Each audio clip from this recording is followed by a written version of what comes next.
चिंता की बात मत करो। ठीक,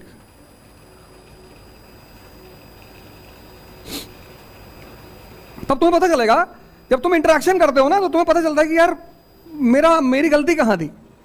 मेहनत करने से कुछ नहीं होता। कभी रिक्शे वाले को जाके देखो, हाँ, उसको जो फायदा होता है रिक्शे वाले को, उसको एहसास नहीं होता कि मुझे फायदा क्या हो रहा है। अभी मैं कंपनी गार्डन में टहल रहा था और 12 बजे से टहल रहा था। एक लड़का है मेरे पास, कहा कि मैं क्या सोच रहा था कि बताओ इतनी धूप में 4 लोग टहल रहे हैं और कल खाना खूब खा लिया, मिठाई खा लिया करीब 1.5 किलो। मिठाई नहीं छूट सकती, मिठाई ही खानी है जीवन में। और मीठा खाने का एक नियम है, 1 किलो मिठाई मतलब 10 किलोमीटर की दौड़। और कल दौड़े ही नहीं तो वो सारा मीठा जो है कन्वर्ट ही नहीं हो पाया। तो आज चला है 12 बजे कंपनी गार्डन, तो हमें 2 सीन पैरेलल चल रही थी। एक सीन क्या थी, एक लड़का था 13-14 साल का, खुदाई कर रहा था फावड़ा लेकर और पसीना बह रहा था उसके ठीक सामने एक जोड़ा बैठा हुआ था उसी उम्र का। आमने सामने सीन थी। गेट नंबर 3 जाओगे तो देखो कि वहां खुदाई चल रही। गेट नंबर 3 के पास कुछ नाला वाला बना रहे हैं, कुछ बना रहे होंगे, कुछ बना रहे हैं शायद, हाँ। और वो गंगानाथ परिसर के पास उधर आज मैंने देखा बड़े लड़के उधर पढ़ रहे थे बेचारे, वो सब फोल्डिंग वोल्डिंग वाला ला के बेचारे पढ़ भी रहे थे कई सारे लड़के। तो 2 सीन पैरेलल थी। एक वो लड़का 13-14 साल का फावड़ा लेके चला रहा था और पसीना बह रहा था। मैंने कहा देखो ये शक्ति अर्जित कर रहा है और ये शक्ति का व्यय कर रहा है। जो व्यय कर रहा है उसे मजा आ रहा है और जो अर्जित कर रहा है वो दुखी है। जबकि खुशी किसको होना चाहिए, जो अर्जित कर रहा है। तो 13 साल 14 साल का लड़का फावड़ा चला रहा, पसीना बह रहा, शक्ति पैदा हो रही है। जहां जहां तुम्हारी शक्ति पैदा हो रही है तुम वहां वहां निराश हो जा रहे हो। जैसे पढ़ाई कर रहे हो निराशा में, तुम पढ़ाई कर रहे हो निराशा में, तुम करो साहब हमको पढ़ने का मन नहीं है, तब करोगे क्या? किस किस चीज का मन है बताओ, लिखो एक कागज में किस चीज का मन है। तुमको अपने ऊपर हंसी आएगी। मन के पास एक हथियार है आदमी को बर्बाद करने का। उस हथियार का नाम क्या है? बड़ा प्यारा हथियार है मन के पास व्यक्ति को बर्बाद करने का। उस हथियार का नाम क्या है?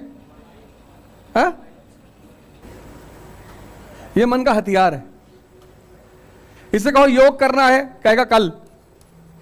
इसे कहो ध्यान करना है, कहेगा कल। इसे कहो पढ़ना है, कहेगा कल। ये नहीं कहता नहीं करेंगे, नहीं करे तो पकड़ में आ जाए।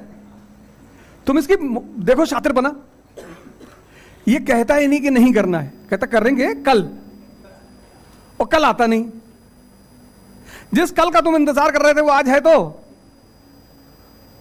दुनिया में सबसे बड़ा स्कैम है कल। इससे कहो पार्टी करना है आज, शादी अभी,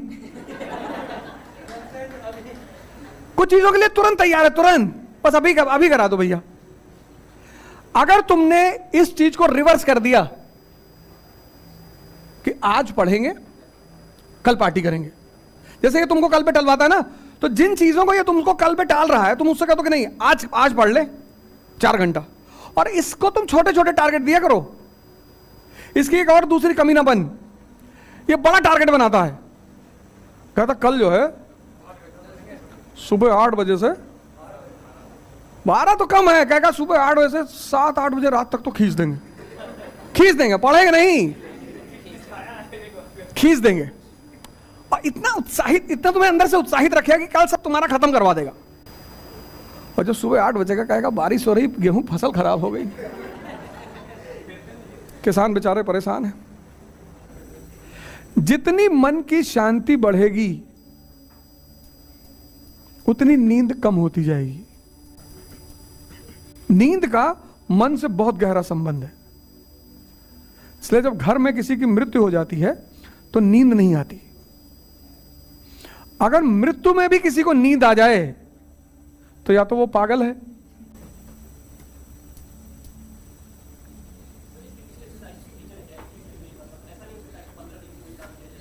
अरे शोले में अमिताभ बच्चन ने 2 घंटे में सिखा दिया।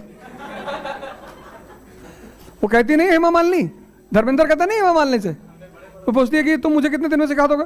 कहता मैं तुम्हें 2 दिन में सिखा दिया हूं। तो पीछे लेटर रहता, कहता बहुतों को तो इन्होंने 2 घंटे में सिखा दिया है। तुम सीखो तो। सबसे कम दिन में अरहत होने वाले सन्यासी का नाम पता है? 88 दिन। 23वें तीर्थंकर कौन है जैनों के? पार्श्वनाथ। सबसे कम दिन में वही अरहत हुए, 88 दिन। जितनी तुम्हारी त्वरा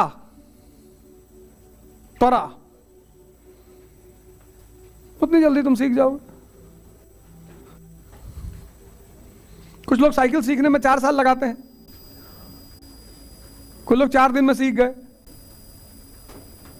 तो तुम्हारे ऊपर डिपेंड करता है कि तुम कैसे करते हो, तुम अपने मन को कैसे समझते हो, एनालिसिस कैसे करते हो, देखते कैसे हो, ये सब तुम्हारे ऊपर है। और हर आदमी का सॉफ्टवेयर अलग है। मन है ना, मन का सबसे बड़ा फीचर आदत है। मन की सबसे बड़ी फीचर आदत है। तभी तो तुम्हारा जो दोस्त होते हैं वो तुमको देखो जब पहली बार सिगरेट पिलाते हैं तो कितना रस जगाते हैं तुम्हारे अंदर, मैत्री का रस, कि कैसे दोस्त हो यार, हमारे कहना पे कष्ट नहीं मार सकते हो।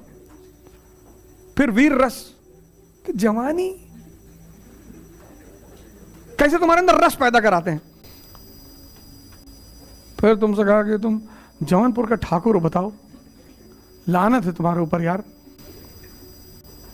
और फिर क्या किए, 4-5 दिन पिलाए और 5 दिन बाद उसकी निकोटीन तुमको फील होने लगी कि ब्लड सर्कुलेशन रुक रहा है, मजा आ रहा है। 6ठे दिन तुम खुद ही का 1 पैकेट खरीद लाए। समाज तुमको आदत ही डलवाता है कुछ चीजों की। शराब किसी ने खुद से कभी शुरुआत नहीं की, समाज लिटिल हम मॉडर्न, तुम यार आधुनिक आदमी हो गए। और लड़कियों को सबसे ज्यादा बर्बाद कर रहे हैं, इनसे करें फेमिनिज्म।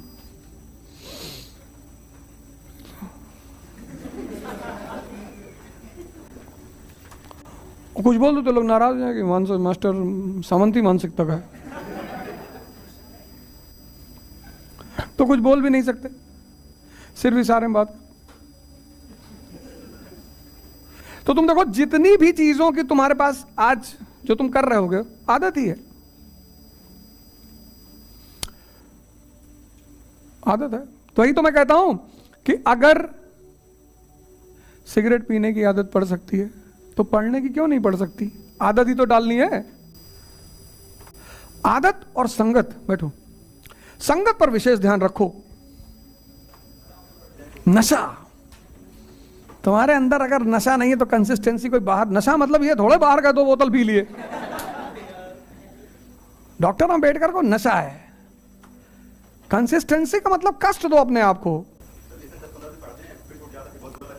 नहीं नहीं, उसकी एक वजह होगी, ये बात तुम बहुत अच्छी कह रहे हो। 10-15 दिन में तुम लिमिट क्रॉस कर जाते हो।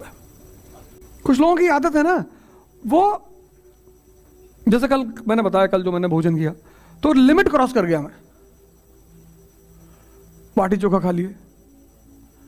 फिर वो रायबरेली के पास वो जो मिठाई वाली दुकान है, पता नहीं क्या देता है वो,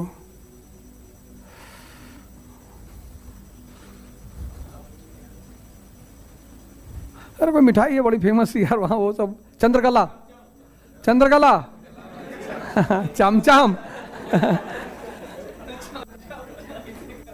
फिर वहां वो कर लिए। फिर यहाँ जिन साहब के यहाँ रुके हुए थे, वो साहब जो है खाना वाना बनवाए थे, और खाने में क्या बनवाए, सकौड़ा, पालक का नहीं, जो अरुई के पत्ते का होता है, और इतना 10-12 रोटी और 1 कटोरी में घी ले आए, हम पी गए सब, शुद्ध देसी घी, और सब इतना खा लिया, वो कुछ मेहनत हुई नहीं, और सुबह रिएक्शन हो गया। हमने कहा आप क्या करें, हमने कहा भागो कंपनी गार्डन, और कोई रास्ता ही नहीं था। तो जैसे कंपनी गार्डन पहुंचे, 5वें राउंड के बाद तो एकदम मस्त, शरीर सब खत्म, हजम नहीं होता ना, तो लिमिट नहीं क्रॉस करना है। जैसे ये पेट है ऐसे ये भी पेट है। अब तुम 10 दिन मान लो 12-12 घंटे पढ़ लिए, तो 12 घंटा पता समझ रहे हो, प्रतिदिन 12 घंटा पढ़ने का मतलब यहां की लिमिट चेक करनी है कि कितना घंटे ये बर्दाश्त करता है। कुछ लोगों को दूध हजम नहीं होता, घी हजम नहीं होता। तो ऐसे कुछ तुमको यहां देखना है कि इसकी लिमिट कितनी है यार, और तुम लिमिट क्रॉस कर जाते होगे। 10 दिन पढ़ लिए 15-15 घंटा, उसके बाद ये कहता है कि अब अगर किताब खोले गोली मारेंगे तुमको, तो इसलिए कंसिस्टेंसी नहीं बनती। तो 15 घंटा तुम डेली पढ़ के 10 दिन पढ़े 150 घंटा, फिर 20 दिन तुम गायब। और जो लड़का 7 घंटा पढ़ रहा है वो पूरे महीने पढ़ा 210 घंटा, तो तुमसे एज ले गया कि नहीं ले गया? लगेगा ही। वो जो 7 घंटा पढ़ रहा है वो लिमिट में काम कर रहा है, 7 घंटा पढ़ रहा है, फिर डिस्कस कर रहा है, कोई डिस्कशन के लिए नहीं है तो मोबाइल सामने रखा और पूरा नॉन कोऑपरेशन मूवमेंट उसी को समझा दिया, बैंकिंग उसी को पूरा समझा दिया, कान में लगाया, 4 राउंड मारा, कंपनी गार्डन का फिर से सुन लिया जो पढ़ाया था उसने। तो 4 राउंड जो घूमने का हुआ वो घूमना का हुआ, रिवीजन ही तो हुआ, और तुम्हारे अपने शब्दों में। तो जो 15 घंटे पढ़ने वाले लोग हैं ये बड़ा अन्याय करते हैं, क्योंकि 10 दिन के बाद मन कहता कि अगर अब पढ़े तो खत्म, पता नहीं कौन सी नस वस यहां टूट जाए, पता का उल्टा चलने लगे। तो 7 घंटे वाला कंसिस्टेंसी बनाए हुए डेली पढ़ रहा है, और 210 घंटा तुमसे ज्यादा ले गया, 60 घंटा और, तो वो जीत गया। कछुआ धीरे चल रहा है तभी तो कंसिस्टेंसी है, चले ही जा रहा है, धीरे धीरे चल रहा है। खरगोश एक डाइव मारा, पीछे देखा, सो गया। कहानियां इसीलिए पढ़ाई गई थी कि हम उनसे कुछ सीख सके। हमने उससे मजा लिया, छोड़ दिया।